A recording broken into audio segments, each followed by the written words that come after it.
तानाशाही का आरोप आपकी पार्टी पे लग रहा है। उमेश जी से जवाब लेते हैं, उमेश जी से जवाब लेते हैं, सुरेंद्र जी उमेश जी से जवाब लेते हैं। जब वो आती हैं छत्तीसगढ़ में, उनसे मिलने तक का समय इनके पास नहीं होता है और ये आदिवासियों को लेकर के किस मुंह से आरोप लगा रहे हैं, जिनके 4 वर्षों के दलील में कमजोरी रही और न्यायालय के अंदर में 32% से जाकर के 20% आरक्षण चला गया। 2018 तक अंतिम जवाब प्रस्तुत हो चुके थे, जानबूझकर आंकड़े छुपाए गए, ननकी राम कमेटी के दस्तावेज न्यायालय में जानबूझकर रमन सरकार ने भावनापूर्वक छुपाए, जिसका प्रमाण है हमारी सरकार का कमिटमेंट था जो सामाजिक न्याय को लेकर, उसका प्रमाण है भूपेश बघेल सरकार ने अभी 1 और 2 तारीख को विशेष सत्र बुलाकर जो है स्थानीय निवासियों को उनका हक देने का काम किया।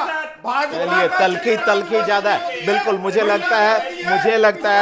लगता है सुरेंद्र जी माहौल काफी गर्म हो गया है, हम और मुद्दों पर वापस आते हैं। मुझे लगता है बिल्कुल उमेश जी को अपनी बात, सुरेंद्र जी ये मंच ऐसा है, ये मीडिया का दिया हुआ मंच है, मुझे लगता है सभी को बोलने का अधिकार है। उमेश जी अपनी बात पूरी करिए। देखिए, जिस प्रकार से ये आरक्षण और तमाम तरह का विषय यहां पर उठा रहे हैं, किस प्रकार से अन्याय आपने आदिवासी समाज के साथ किया, किस प्रकार से आदिवासी समाज के लोगों को आप भानु प्रतापपुर चुनाव के अंदर में विज्ञापन जारी करके बिकाऊ बताने से बाज नहीं आते हैं, और किस अधिकार से आप आदिवासियों की बात करते हैं। रह गई बात एससी समाज की, आपने कहा था कि अगर हमारी सरकार होती तो यथावत 16% आरक्षण हम देते।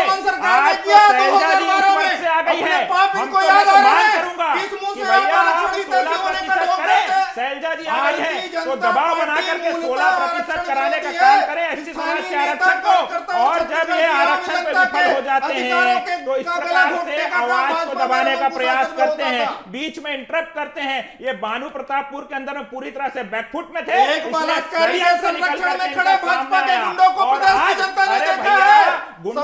आप यहाँ पर कर रहे हो, किस प्रकार से शासन प्रशासन की बच्ची से बलात्कार, और ये आपका न्यायालय के आदेश के बाद। चलिए माहौल बहुत गर्म, एक दूसरे पर आरोप प्रत्यारोप का दौर है। जो दोनों पार्टी के नेता है, रूलिंग पार्टी, अपोजिशन पार्टी जो 15 साल सत्ता में रही है, ऊंची आवाज में एक दूसरे को प्रभावित करने और दबाने की कोशिश है। लोकतंत्र की चर्चा हो रही है, मुद्दों पर गर्मा गर्मी काफी है। बिल्कुल चर्चा जरूर जारी रखेंगे। उमेश जी आपसे भी समझना चाहूंगा, जिस तरह से वाद विवाद चल रहा है, जिस तरह से एक दूसरी पार्टी के प्रत्याशी बदलने पर आपस में नोकझोंक चल रही, क्या मैं ये मानूं कि जो आगामी विधानसभा चुनाव अगले साल होने वाला है वो बहुत तल्खी भरा होगा, पर्सनल जो आक्षेप हैं उन पर टिका होगा, ना कि मुद्दों पर, जैसा कि भानु प्रतापपुर में हमने देखा? उमेश जी देखिए, जिस प्रकार की राजनीति कांग्रेस कर रही है और भानु प्रतापपुर चुनाव के अंदर में हमने देखा किस प्रकार से बिलो द बेल्ट राजनीति, षड्यंत्र पूर्वक भारतीय जनता पार्टी के प्रत्याशी को बदनाम करने की साजिश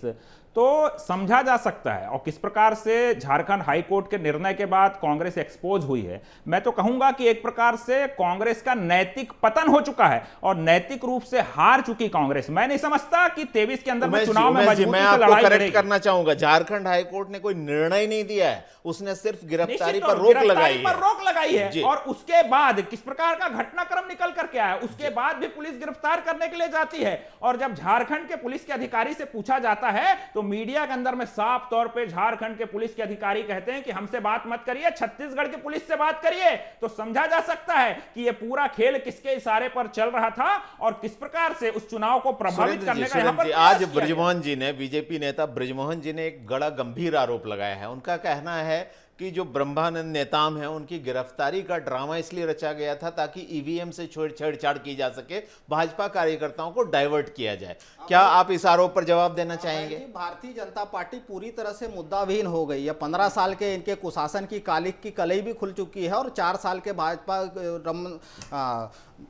भूपेश बघेल जी के सरकार की जो जनहितकारी योजनाएं हैं उसका परिणाम भी आने लगा है। जिस प्रकार से आम जनता में समृद्धि आई है, भारतीय जनता पार्टी के नेता इसी प्रकार से, ये तो इनका तो आम जनता के मुद्दों से कोई सरोकार नहीं है। बेरोजगारी पे, महंगाई पे, बढ़ती असमानता पे ये बात करने को तैयार नहीं है।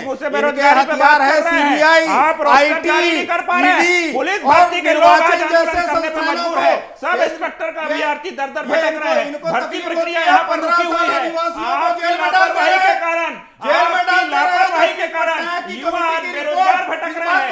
4-4 साल से जो तैयारी कर रहे हैं युवा, वो परीक्षा नहीं दे पा रहे हैं, और आप यहाँ किस मुंह से रोजगार की यहाँ पर बात कर रहे हैं? कौन सा आंकड़ा लेकर के आते हैं? अरे भैया, जून के भर्ती में 2.25 लाख आवेदन निकल करके आते हैं और ये आप सीएमआई का कौन सा आंकड़ा लेकर के आते हैं? विज्ञापन में आप हवाई लूटने का काम कर रहे हैं। बिल्कुल बिल्कुल बिल्कुल, आप दोनों जी बिल्कुल, जो एक दूसरे पर आरोप है, एक का कहना है कि 15 साल के शासन में राज्य की प्रगति हुई, दूसरे का कहना है 4 साल के शासन में राज्य की प्रगति हुई। जनता सब कुछ देख रही है, जनता सब सुन रही है। उमेश जी, सुरेंद्र जी, जनता सब सुन रही है, सब देख रही है। एक निर्णय हमारे सामने अभी 2 दिनों में आ जाएगा, आगे आने वाला विधानसभा चुनाव भी है। मुद्दों पर लौटते हैं।